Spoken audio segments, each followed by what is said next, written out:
కొబ్బరి అల్లం చిన్నపై కూడా మిక్సీ పట్టేసుకుందాం. ఇవైతే మొత్తం మిక్సీలో వేసుకున్నాం కదా, బాగా మెత్తగా. కొబ్బరి చిన్నపై అయితే పేస్ట్ అయితే చేసేసాను కదా బాగా మెత్తగా.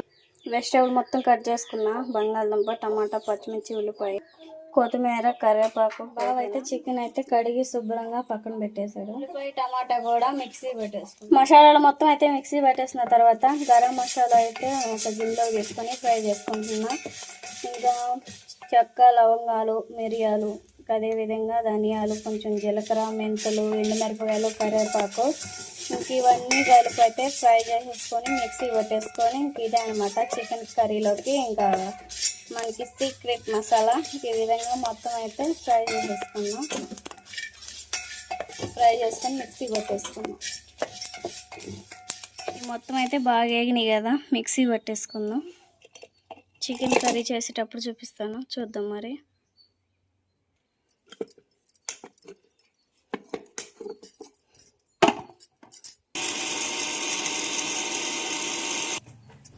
మొత్తం అయితే ఇంక ఈ విధంగా అయితే మిక్సీ పట్టేసుకున్నాం కదా, చాలా మెత్తగా అయింది. అసలుకి గిన్నెలో అయితే ఇంకా మెత్తగా ఉంది.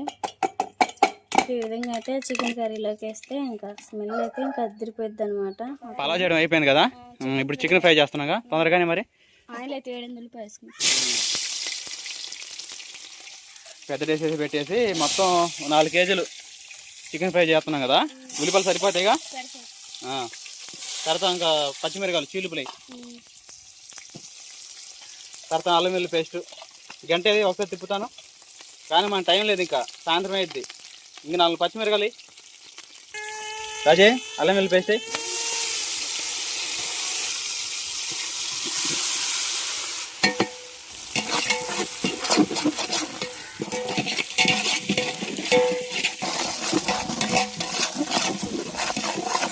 నా కూతురు పుట్టినరోజు కోసం కష్టపడాల్సి వస్తుందండి. మసాలా కూడా బాగా వేగేసింది, పచ్చివాసన పోయింది. తర్వాత వచ్చేసి ఇంకా కారం, పసుపు, సాల్ట్ మొత్తం వేసేసుకుందాం. ఫ్రై మాత్రం అదిరిపోవాలా. ఈరోజు నా కూతురు పుట్టినరోజు సెలబ్రేషన్గా పలావ్ రెడీ అయిపోయింది. ఫ్రై అయిపోతే తర్వాత వచ్చేసి చికెన్ కర్రీ చేయాలి. మొత్తం రెడీ ఇవ్వండి. చికెను, తర్వాత వచ్చేసి ఇంకా కర్రీలోకి అన్నీ బంగాళదుంప ఇవన్నీ. తర్వాత వచ్చేసి ఇంకా చికెన్ వేసేసుకుందామండి. మొత్తం తిప్పేసుకోవాలి. తిప్పేసుకున్న తర్వాత మనం మిగతా ఇంగ్రీడియంట్స్ వేసేసుకోవచ్చు. రాజే, చికెన్ అయితే బాగా మగ్గేసింది కదా, దీనిలో కారం, మసాలా దినుసులు మొత్తం వేసి ఒకసారి రెడీ అయిపోయింది. పొయ్యి మాత్రం గనగన బాగా మండుతూ ఉందండి, క్షణాల్లో అయిపోతుంది పని. ఒకసారి 4 లాస్ట్ను కొంచెం చింతపండు పులుసు వేసుకోవాలి. ఇది కాసేపు మగ్గిన తర్వాత బాగా తిప్పే.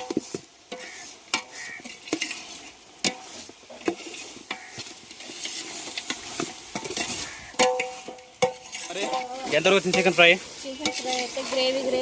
మనకి గ్రేవీగా కావాల్సింది. దానికి కొంచెం చింతపండు పులుసు వేయి, సరిపోయేది. టేస్ట్ వచ్చింది ముక్క. అదంతా వెనకాల రాజు కదా, నూనె పైకి తేలాడుతుంది. చింతపండు పులుసా వేసేసుకొని మొత్తం తిప్పేసుకొని ఒక పావుగంట లో ఫ్లేమ్లో బాగా ఏగుతూ ఉంటుంటే మనకి చికెన్ ఫ్రై అనేది బాగా గుజ్జుగా ఏర్పడుద్ది. అది కొంచెం దిగిపోతే మనకి ముక్కని దగ్గరికి ఏర్పడి మనకి చూడటానికి కూడా లుక్ వచ్చింది. ఇప్పుడు కర్రీలాగా ఉంది కదా, 10 నిమిషాల తర్వాత చూద్దాం ఎలా అండి. చూసారు కదా, గ్రేవీ చికెన్ ఫ్రై ఏ మాత్రం వంక పెట్టేది లేదు. చూస్తుంటే ఊరిపోతుంది అన్నమాట. దీంట్లో ఒక నిమ్మకాయ కొంచెం తర్వాత ఉల్లిపాయ టేస్ట్ చేస్తే మాత్రం కేక్ ఉంటుంది. నాకైతే టెంప్ట్ అయిపోతున్నాను నేనైతే చూస్తుంటే దీన్ని. తర్వాత చేసి లాస్ట్న డెకరేషన్ కోసం కొత్తిమీర, పుదీనా వేసుకుందాం. మనకైతే రెడీ అయిపోయిందండి చికెన్ ఫ్రై అయితే గ్రేవీతో. ఇది తెలంగాణ స్టైల్ అంట. ఇప్పుడే షార్ట్ వీడియో చూసాను, క్షణాల్లో చేసేసాను. సూపర్గా వచ్చింది కదా రాజీ, అంతా రాజీ క్రెడిటే. తర్వాత వచ్చేసి ఇంకా చికెన్ కర్రీ షేర్వాతో, చికెన్ షేర్వా ఎలా ఉంటుందో చూద్దాం మరి. ఓకేనా? ఈ కష్టం అంతా నా కూతురు కోసం బర్త్డే సెలబ్రేషన్కి మాత్రం ఉండకపోతే ఎలాగా. ఓకేనా? వీడియోలు ఎంత అవ్వచ్చు, నెక్స్ట్ వీడియోలో పోస్ట్ చేస్తాను వీలైతే. సరే, ఇప్పుడు తర్వాత చికెన్ షేర్వా చేయబోతున్నాం కదా. చికెన్తో దాంట్లో బంగాళదుంప బాగా మిక్సీ పట్టి ఒక షేర్వా చేస్తున్నాం కొత్త ఐటమ్గా. నెక్స్ట్ వీడియో చూద్దాం మరి. ఫస్ట్ వచ్చేసి పలావ్ చేయడం అయిపోయింది. రెండోది వచ్చేసేమో చికెన్ షేర్వా. ఇది మళ్ళీ ఎక్స్ట్రా పలావ్ చేసాము, సాలిద్దు చాలు దాన్ని. మళ్ళీ క్యారెట్ తురుమాను, అలానే ఉల్లిపాయ కట్ చేసుకున్నాము దేనికంటే పెరుగు చట్నీలోకి. మూడోది వచ్చేసి చికెన్ ఫ్రై. ఈ 4 మొత్తం పార్సల్ కట్టాలి. సరే కట్టేద్దాం రాజీ.